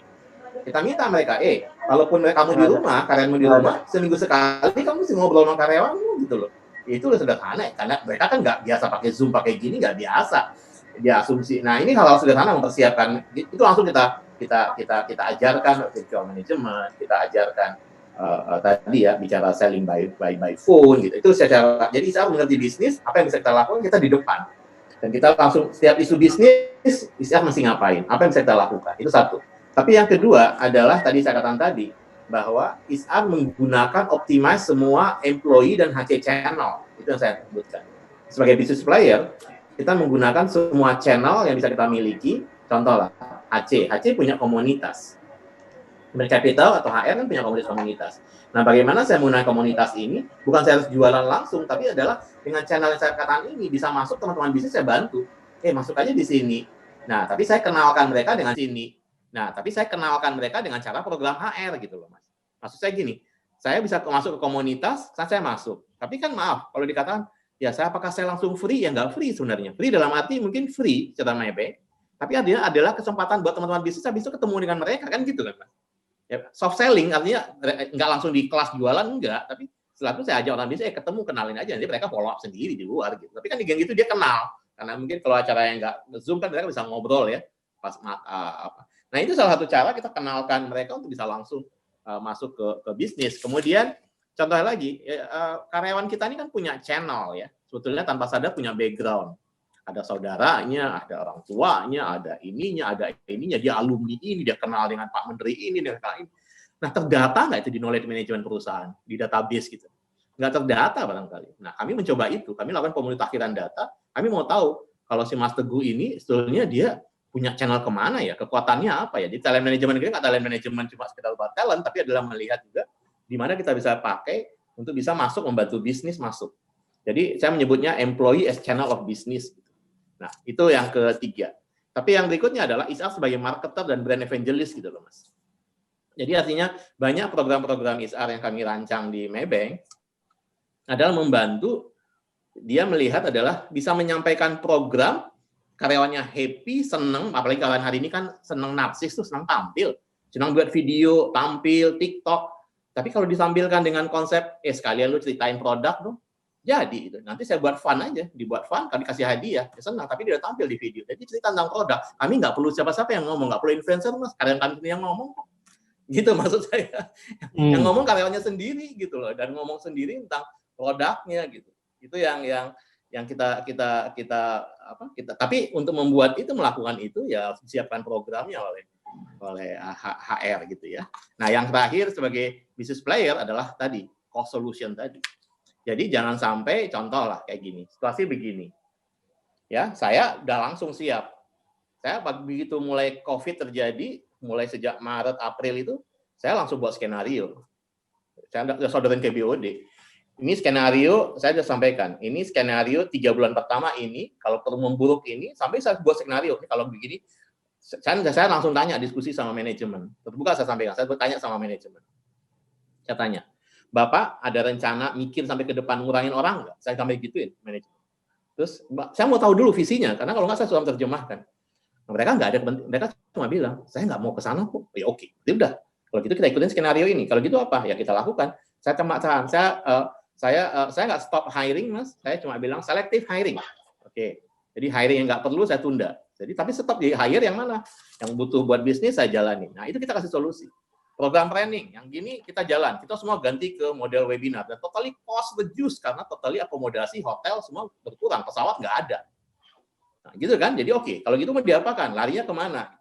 Jadi kita sampaikan ini cost solution yang bisa kita lakukan kepada perusahaan. Sehingga ini turun di sini, turun di sini, turun di sini. Nah, perusahaan bisa melihat, oke, ini turun kok. Ya udah. Itu ya kataan tadi. Jadi maksudnya business player itu adalah berpikir dalam konteks sebagai real estate. Ya. Soalnya ada yang nangkepnya jadi ikut jualan, kata-kata gitu. Jualan dalam arti menggunakan program ini dibuat fun, tapi saya sebetulnya bukan menambah revenue bisnis ya, Mas. Kita nggak ingin menambah revenue bisnis, tapi adalah kita membangun semua karyawan dalam situasi yang susah ini merasa bahwa act like owner, bersama-sama bahwa situasi ini semua itu tanggung jawab kita loh. Jangan cuma mikirin orang sales saja yang kerja. Kalau situasi kayak gini, apa yang bisa gue bantu ya? Nah, itu yang kebersamaan itu kita bangun. Sehingga mereka kemudian memberikan referral. Tadi saya contoh tadi ya, seorang teller cuma di Ranca Ekek, teller di Ujung Berung, gitu ya. Aktif banget tuh ngasih referral, sampai kita kaget gitu. Waduh, gitu ya. Itu yang kita bangun, kebersamaan itu, Mas. Tapi dibuatnya fun, harus fun. Oke. Ya, ada lagi pertanyaan nih, sebetulnya kalau disimpulkan adalah, apakah best practice seperti yang dipraktikkan oleh Maybank ini itu bisa diterapkan oleh semua perusahaan? Yang kedua, apakah hasilnya juga akan sama? Nah, mungkin Pak Mone atau Mas Irfandi bisa jelaskan dalam perspektif kalau Pak Moni mungkin secara teoritik ya gitu kan. Karena semakin sekarang ini banyak sekali case-case yang sudah dibukukan atau katakanlah ditulis gitu kan. Nah, tapi kadang-kadang perusahaan tuh ada yang bisa mengambil, mempraktikkan, tapi ada juga yang tidak bisa mempraktikannya. Contoh tadi persoalan komunikasi aja katakanlah seperti itu. Ya. Ini kan sebenarnya secara teori juga menjadi Simpel sangat ya sebetulnya. betul ya. Atau Mas Moni dulu silakan tadi mau. Iya, mungkin ya tadi bicara mengenai apakah bisa dipraktekkan di tempat lain gitu ya. Ya sebetulnya kalau bicara mengenai apakah bisa, jawaban singkatnya bisa gitu loh. Ya, why not gitu loh. Artinya tadi saya katakan di awal, organisasi itu sebagai kompleks adaptive system, mereka juga bisa melakukan hal-hal untuk melakukan adaptasi tadi ya. Nah, cuma di dalam teori ini yang juga perlu ditekankan adalah adanya satu output yang non-deterministik ya. Artinya apa? Artinya kebijakan-kebijakan atau best practice ini diterapkan di perusahaan yang berbeda itu tidak otomatis hasilnya akan sama gitu loh ya. Jadi akan ada path yang berbeda antara satu organisasi dengan organisasi lain gitu ya. Ini yang perlu dipahami. Nah, ini yang seringkali dahulu atau beberapa tahun yang lampau, 10 tahun, 20 tahun yang lalu itu HR juga seringkali melakukan hal yang kita sering sebut benchmarking gitu ya. Benchmark gitu kan. Kira-kira di perusahaan sebelah itu combine-nya seperti apa sih gitu kan. Atau leadership trainingnya kayak apa sih, leadership development-nya gitu. Nah, itu yang kemudian coba ditiru ya, atau coba diadopsi ya. Nah, tentu saja tidak bisa hasil yang sama atau program yang sama persis itu diadopsi, nggak mungkin. Ya, itu yang menjadi kata kunci dari complexity teori tadi, karena itu adalah satu hal yang non-deterministik. Kita nggak bisa memprediksi bahwa, dan kita bisa pastikan bahwa hasilnya nggak akan sama. Karena apa? Karena tadi kalau Pak Irfandi bicara mengenai kolektivitas, interaksi antara elemen di dalam organisasi yang satu dengan dibanding yang lain itu berbeda-beda, Pak. Ya. Jadi tadi kedekatan hubungan antara atasan dengan bawahan gitu kan. Kemudian misalnya komposisi pegawai dilihat dari tadi kalau misalnya saya katakan gender gitu ya, atau dibanding atau dari sisi usia gitu loh ya. Nah, ini nggak akan sama karena itu pola interaksinya sudah akan berbeda, sehingga nanti output-nya atau outcome-nya juga akan berbeda. Itu yang bisa saya pastikan secara teori, Pak, seperti itu. Mungkin saya tambahkan, Mas Teguh. Saya tambahkan. Pak. Ya, sebelum saya lupa, Pak. Mungkin kalau di sisi Maybank, sekaligus ada pertanyaan, challenge-nya tuh di sisi mananya, Pak? Katakanlah, tadi kalau nyinggung soal gender atau mungkin tingkat pendidikan, latar belakang, seperti itu. Ya, gini. Ini saya tambahkan dulu ya, yang bilang tadi sama Mas Mone ya, bahwa hati-hati copy paste gitu ya. Ya, saya selalu nyebutnya best fit gitu ya. Kalau ngopi, tapi sesuai dengan, ya kembali lagi ya, baju bagus di badan karena badan saya beda. Gitu kan, jangan kan nggak semua all size gitu kan ya, nggak betul pas di badan karena ada perut yang melendung, tangan melendung gitu kan ya, kita kan nggak itu harus disesuaikan. Tapi ada konsep universalitas yang nggak bisa hilang, yang sama, yaitu contoh kayak komunikasi. Cuma caranya barangkali apa khasnya budaya perusahaan ini, polanya, nah itu kan disesuaikan. Tapi ada hal-hal yang nggak hilang. Itu yang kayak tadi contoh MA kali D, motivasi, ability, direction, itu adalah universal. Tapi penafsirannya gimana di perusahaan Anda masing-masing, saya pikir itu akan berbeda. Nah, mungkin dikatakan tadi, Pak, di Maybank selesai nggak selesai. Ini kan cuma cerita bahwa ini kita lakukan, dan kita juga masih banyak challenge, banyak homework gitu. Artinya ini kan saya menyebutnya new game, sedang kita kerjain. Kalau udah saya kerjain hari ini nggak new game, game-nya udah game over buat saya kan gitu. New game artinya ada yang sedang berjalan, ada yang sedikit sudah berjalan gitu kan ya, artinya memang sedang kita kerjakan. Nah, tapi kalau dikatakan challenge buat Maybank ya sama lah. Saya pikir organisasinya kan besar. Kita bicara soal manusia. Apa yang saya sampaikan di sini betul-betul sampai ke bawah dengan secara detail. Apalagi ini contoh kayak hari ini lah ya, kayak undang-undang cipta aja agak melebar kita. Banyak distorsi kan. Ya kayak di contoh tadi. Contoh saya sampaikan, mereka langsung bilang, "Oh, Pak, kalau begitu disampaikan dengan jelas, semua disamakan, mereka feel blessed, Pak, seneng banget dengarnya dari Bapak," kayak gitu. Pak, ini Pak, oke. Karena itu yang dia mau. Karena kalau nggak informasinya banyak banget yang versi-versi yang gampang banget, yang didengar gitu. Nah, apalagi dalam situasi COVID ini, Mas, ini contoh yang lain ya, yang berbeda masalah protokol aja. Kita kenceng banget soal protokol ini ya. Kita apa namanya, ya kayak head office aja ya. Hari ini saya bisa di kantor. Hari ini yang masuk di head office cuma 28% gitu. Saya selalu bilang kalau nggak perlu di rumah aja. Nah begitu aja disebutnya. Kita di rumah aja mesti jalan ya. Yang jalan cabang. Nah tapi kembali lagi ya, angka COVID saya nggak bisa stop gitu. Walaupun dikatakan penularannya nggak dari kantor, Mas, alhamdulillah nggak dari kantor. Pulangnya dari mana? Dari rumah gitu. Dan itu adalah yang totally nggak bisa kita kontrol. Dan itu ada budaya juga gitu. Ya, contoh mungkin maaf di daerah tertentu mereka suka ngasih hobi ngumpul-ngumpul gitu ya. Karena memang ya kita udah teriak-teriak, jangan begini. Buat mereka, kan kita bersaudara gitu segala macam. Susah juga kita ngomong. Nah itu hal-hal yang nggak bisa semua ya kayak kita bicara manusia gitu ya, Mas Moni. Artinya ada faktor-faktor antropologis, sosiologis tiap daerah yang memang nggak bisa semua sampai ke bawah gitu. Kata lainnya adalah yang membangun sampai ke bawah gitu. Kata lainnya adalah yang membangun budaya yang nggak pernah berhenti berkomunikasi, sampaikan terus ya saya dan memang harus dibantu ya kalau boleh saya sharing di sini cara komunikasi kita hari ini saya sebutnya future communication tadi ya nggak bisa lagi cuma sekedar email, poster gitu, nggak cocok lagi. Memang komunikasinya contoh gini, membangun mengenai new normal, gerakan pakai masker aja. Itu kita buat video, viralkan. Saya selalu bilang viralkan, gitu. Buat video. Yang buat video juga nggak pakai ini, kok Mas nggak pakai PH. Anak-anak muda aja yang jago-jagoan buat video bagus-bagus. Jadi saya bilang udah jadi viralkan gimana akhirnya semua direksi pakai video, kemudian semua karyawan pakai masker, kemudian menjadi contoh kayak gini tuh. Oke, atau waktu memotivasi bahwa agak banyak teman-teman lagi kena COVID gitu. Kita buat viral kan gimana caranya ya, saya kasih semangat mereka. Ya udah, kita kumpulkan para penyanyi-penyanyi kita yang bagus-bagus di dalam ya, para talent-talent kita yang bagus. Kita buatin video, nyanyi lagu Manusia Kuatnya Tulus gitu. Nah itu dibuatkan viral gitu. Dan viral itu bagus banget kualitasnya. Dan itu beredar kemana-mana. Ya tapi mereka buat akhirnya pesan manajemennya kayak gitu-gitu aja. Ya saya bilang, Pak apakah efektif banget nggak sih? Yang buat saya adalah we try, ya tentunya efektif banget nggak sih? Yang buat saya adalah we try, ya tentunya ada saja yang nggak nyampe. Ya kan? Kita bicara manusia gitu ya Mas ya. Tapi at least satu hal yang pesannya adalah you must do it, nggak bisa pakai cara yang sama lagi. Nggak bisa pakai cara yang sama. Kalau cara yang komunikasi yang lama kan gitu ya. Komunikasinya pakai apa, nggak bisa. Jadi pakai cara video, pakai cara ya tadi itu ya pakai TikTok lah, pakai apalah, apapun caranya, yang penting komunikasinya sampai. Dan itu cocok dengan anak-anak hari ini dan mereka lebih ngerti ini loh. Ya, contoh mungkin buat yang kelompok yang sangat religius, kita gunakan jalur itu kemarin contoh bulan Ramadan gitu. Ramadan itu kaget gitu, orang sampai bilang Maybank ngadain apa kuliah zuhur dan ini ya apa namanya sebelum buka puasa itu gitu ya, kultum sebelum buka puasa itu ada rutin tiap hari itu melalui Zoom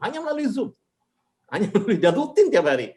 Dan itu saya sampai dan itu pesannya masuk di situ aja, pesannya masuk di situ. Artinya kembali lagi pakai cara segala macam cara, saya menyebutnya lebih tepatnya mungkin bahasa situasional Pak ya, omni channel itu bahasanya soal. Jadi Mas Irfandi, jadi kalau COVID sekarang ini ada perubahan jam kerja atau perilaku kerja atau policy tentang kepada karyawan seperti apa Pak? Kita mungkin agak berbeda sama aturan pemerintah kan cuma 50%. Kita bahkan menuliskan head office itu cuma boleh 40%. Nyatanya setiap hari kita nggak nyampe 30 gitu, nggak nyampe 30%. Itu. Kemudian kalau untuk di cabang itu kan jam kerja harusnya kan biasanya kita tuh jam 8 sampai jam 5. Kalau pelayanan jam 8 sampai jam setengah 4. Hari ini kita 8.30 sampai jam 2. Jam pelayanan. Artinya kita mengurangi resiko aja. Nah, cuma gini ya, Mas, kadang-kadang itu kembali lagi ya. Kita concern resiko ya, bank tetangga normal.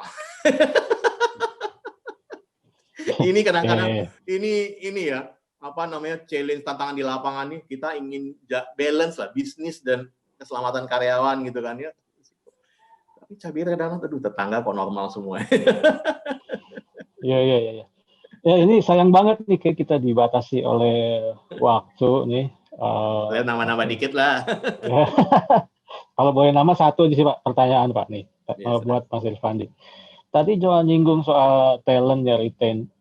Kondisi sekarang nih Pak, sebenarnya seberapa berat untuk retain talent? Kan mereka juga kalau keluar juga lihat industri juga lagi lesu, jadi sebenarnya mungkin war for talent nggak sekencang sebelumnya dong Pak?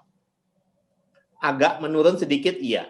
Sedikit menurun dibanding sebelumnya karena orang lagi agak worry untuk pindah. Walaupun situasinya bank ke bank yang bagus pun mereka ada yang mengatakan Pak sebaiknya nggak sekarang dulu ya. Ada ketakutan itu. Walaupun kita bilang situasi kita oke kok, gitu. Tapi tetap ada, itu manusiawi ya. Saya pikir orang agak worry. Nanti ada probation Pak, ada begini atau total saya begini. Ya itu manusiawi. Apalagi yang masih punya anak, tanggungan, utang piutang gitu, kewajiban kredit. Itu sangat dimengerti manusiawi ya. Cuma realitasnya ya. Realitasnya ya kalau talent war itu udah gila-gilaan ya. Kalau memang terjadi dan hari ini kadang-kadang nggak rasional ya. Ya itu harus diakui. Talent war itu kadang nggak rasional. Bajak membajak yang menang tuh kalau saya nyebut yang menang tuh adalah si talentnya gitu. Jadi talent war antar perusahaan tapi yang menang talentnya karena perusahaannya dikerjain. Ya, mohon maaf nih saya sebutnya gitu ya. Baru masuk perusahaan satu tahun minta pindah gaji lagi naik ke situ, jadi kebayangnya cepet. Kadang-kadang mohon maaf ya, kualitasnya nggak segitu sebenarnya gitu ya. Nah kadang-kadang ya saya cuma kan saya berhadapan dengan user ya, user selalu bilang, aduh pasti kehilangan orang, cuma saya bilang kita nggak bisa membiarkan ini terjadi gitu ya. Artinya kalau diikutin nggak fair gitu ya, nggak fair buat mereka yang stay, nggak fair buat mereka yang ini. Artinya saya mencoba kita ikut di market, tapi nggak mungkin juga ada orang-orang yang dibayar mahal. Kadang kita lepas, saya bilang ya sudah, let's go. Nah, apa yang kita lakukan? Ya ngebangun dari dalam gitu. Kata kuncinya harus dibangun dari dalam. Butuh waktu, tapi jauh lebih ini karena dari mereka ada loyalitas karena mereka berkembang dan merasa dibina dari dalam daripada yang mereka yang mencolok ini cenderungnya adalah gampang sekali pindah. Nah, itu harus diakui. Jadi kalau dikatakan talent war menurun, agak turun tapi hilang banget enggak, Mas. Masih terjadi dalam situasi ini. Oke, ada 4 menit. Satu lagi pertanyaan saya mau dilewatkan. Ini gimana jaga produktivitas dalam situasi work from home atau work from anywhere ini, Pak? Tadi kan katanya disinggung seminggu sekali harus tetap dikontrol dong, katakanlah seperti itu. Iya, itu yang saya katakan tadi ya. Performance manajemennya harus tetap jalan. Artinya karyawan tuh yang tetap di rumah, tetap harus bahasanya kita sebutnya apa ya? Time sheet-nya harus ada, apa yang mereka kerjakan itu dimonitor oleh atasan. Kita nggak mikro sih, tapi dengan begitu kan paling atasan tahu apa yang dikerjakan dan mereka bisa monitor. Kalau sales nggak terlalu worry karena ada daily sales activity record yang by online, itu bisa pakai handphone, langsung kelihatan kok apa yang mereka kerjakan. Tapi kembali lagi bahwa yang menyulitkan kan kalau bicara bank, customer-nya kan nggak mau ditemuin gitu ya, itu yang susah kan hari ini akhirnya cuma by phone. Nah, tapi kembali lagi kita harus cari segmen yang pas. Ya, orang lagi situasi begini ya segmen yang terseok-seok tentunya nggak bisa dipaksa ya. Kita harus betul-betul kita beruntung juga mungkin barangkali ada segmen-segmen yang tidak terdampak. Nah, itu yang kita makanya kata kuncinya pada saat situasi pandemik ini adalah membangun kapabilitas karyawan, tapi membangun juga kapabilitas karyawan dalam membangun relasi dengan customer kunci gitu ya. Karena untuk menambah new customer is not easy. Untuk menambah new customer dalam situasi ini kan nggak easy. Yang paling lebih baik adalah how to manage the loyal customer. Nah, itu yang paling memungkinkan. Nah, untuk memastikan tetap produktif, dibantu kembali lagi ya tadi dengan program-program reward yang membuat mereka merasa sense of achievement tadi, Mas. Jadi kalau dia kan saya katakan tadi ya, kalau orang udah capek duluan, contoh gini sederhana gini, Mas Teguh. Saya mau bilang kata Mas Teguh, hari ini kita jalan kaki dari sini ke Bogor, langsung bilang pingsan, kita bayangin jalan kaki dari sini ke Bogor, jauh banget itu, karena ya kan itu. Mereka situasi COVID mesti sampai target sekian miliar, aduh gak masuk akal, ya udahlah diem aja, akhirnya diem dia. Tapi kalau dibangun sense of achievement gitu kan ya, oke, kamu nggak usah mikirin ini, yang kamu pikirin adalah sebulannya aja, dan sebulan ini pun kalau kamu targetnya sekian, kalau nggak tercapai, oke, segini pun kamu masih dapat sesuatu, tapi adalah mungkin nggak dapat besar, tapi it's okay. Tapi ada sense merasa you okay. Nah, artinya daripada bank nol, gitu kan ya, atau perusahaan nol, tapi kita still get something yang di feel, oke, nah, dibangun dengan storytelling tadi yang saya sampaikan. Jadi merasa bahwa orang lain bisa. Itu barangkali Mas ya. Waktunya terbatas banget ya, mau cerita banyak ya. Iya. Nanti mungkin lewat ceritanya Pak. Aduh. Tapi sebelum saya tutup, mungkin Mas Mone bisa kasih 1-2 poin dari yang bisa kita tangkap dari paparan Pak Mas Irfandi di sini. Mungkin silakan. Ya, jadi mungkin saya ingin menekankan kembali saja bahwa peran HR ini tadi ya untuk menjaga agar organisasi itu selalu ada dalam zona edge of chaos ya. Jadi selalu berubah ya, tentu saja banyak pertanyaan-pertanyaan yang tadi terkait sama produktivitas dan sebagainya ya. Memang ada panduan-panduan dari organisasi, dari HR atau sistem-sistem yang bisa disusun ya. Nah, cuma balik lagi kepada manusianya, karena yang namanya manusia itu tadi prinsipnya dari kompetensi ya, itu mereka adalah self organized ya. Jadi mereka akan saling berinteraksi ya, tadi dikatakan manajer dengan anak buahnya masing-masing ya. Diaturlah bagaimana agar sama-sama katakanlah sama-sama enak gitu ya, karena memang situasi karyawan juga tidak sama semua. Artinya ada yang barangkali juga ibu rumah tangga ya, ada yang masih single tentu saja. Nah, itu yang kondisi-kondisi itu yang tidak bisa dipukul rata oleh HR ya, dengan satu polisi yang katakanlah polisi yang standardized ya. Itu yang menjadikan tadi kalau istilahnya Pak Irfandi hierarchy gitu. Jadi masing-masing network itu yang mereka membuat rule masing-masing tadi agar tetap bisa optimal ya. Itu Pak Teguh dari saya. Oke. Terima kasih catatannya dari Mas Mone. Jadi Bapak Ibu semua, kita dibatasi oleh waktu, dan kalau saya boleh sedikit menyimpulkan bahwa situasi sekarang ini memang kita belum tahu, tapi yang pasti adalah perubahan membuat kita harus kreatif dan membaca situasi yang paling tepat. Tadi kita sudah dapat paparan dari Pak Irfandi, Mas Irfandi, ini bagaimana HR mengubah, dan sebetulnya kalau saya tahu, kalau saya tidak salah, sebetulnya sudah dilakukan sebelumnya, menjadi Avenger, kemudian menjadi navigator, dan kemudian berubah ditambah dengan menjadi business player. Bahwa situasi ini tidak pasti, setidaknya karyawan harus tetap dianggap sebagai aset dan diperlukan sebagai human capital, dan di sini kuncinya adalah bagaimana membuka komunikasi yang baik, bagaimana seimbang antara menuntut mereka produktif tapi juga memperhatikan apa yang mereka butuhkan dengan melihat situasi yang ada. Bapak Ibu semua hadirin, kita dibatasi waktu. Terima kasih semua atas atensinya, terutama untuk Pak Mas Irfandi dan Mas Mone. Mungkin dari rumah masing-masing kita berikan applause. Nah, yang pasti ini adalah webinar series yang pertama, kerjasama antara SWA dan LMUI. Jadi nantikan akan ada seri-seri berikutnya yang tidak kalah menariknya. Yang pasti kami akan berupaya membawa praktisi yang sudah terbaik, yang sudah proven di bidangnya, dan juga akan selalu menghadirkan pembahas-pembahas yang untuk melihat dari perspektif yang dari sisi katakanlah multi akademisnya. Terima kasih atas perhatiannya. Mohon maaf kalau saya ada salah-salah kata. Mudah-mudahan kita tetap sehat selalu, dan mudah-mudahan keadaan selalu cepat membaik buat semuanya sehingga kita cepat pulih dari situasi yang pandemi ini. Selanjutnya saya serahkan ke Mbak Putri untuk menutup acara. Terima kasih. Oke, terima kasih Pak Teguh S. Sambudi telah memandu acara dengan sangat baik, dengan pembahasan yang luar biasa, sangat inspirasi kita semua. Terima kasih juga untuk para pengisi acara, Bapak Irfandi Ferizal dan Bapak Mone Stefanus Andreas. Terima kasih Pak atas Andreas. Terima kasih Pak atas pembahasan yang sangat bermanfaat. Semoga bermanfaat untuk kita semua. Amin. Oke rekan-rekan semua, tiba saat kita di penghujung acara. Terima kasih telah mengikuti serangkaian acara webinar kita sore hari ini. Mohon maaf apabila ada kesalahan dalam kami menyajikan webinar kita sore hari ini.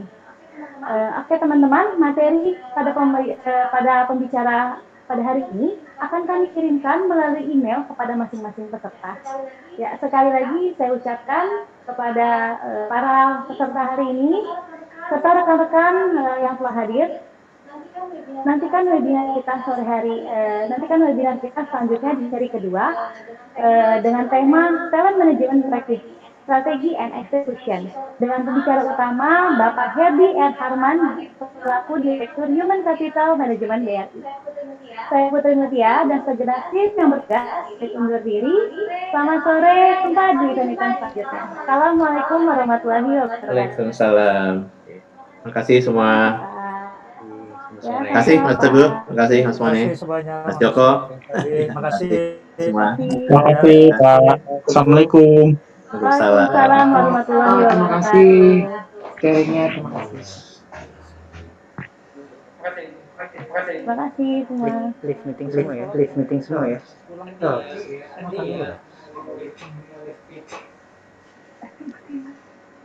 Selamat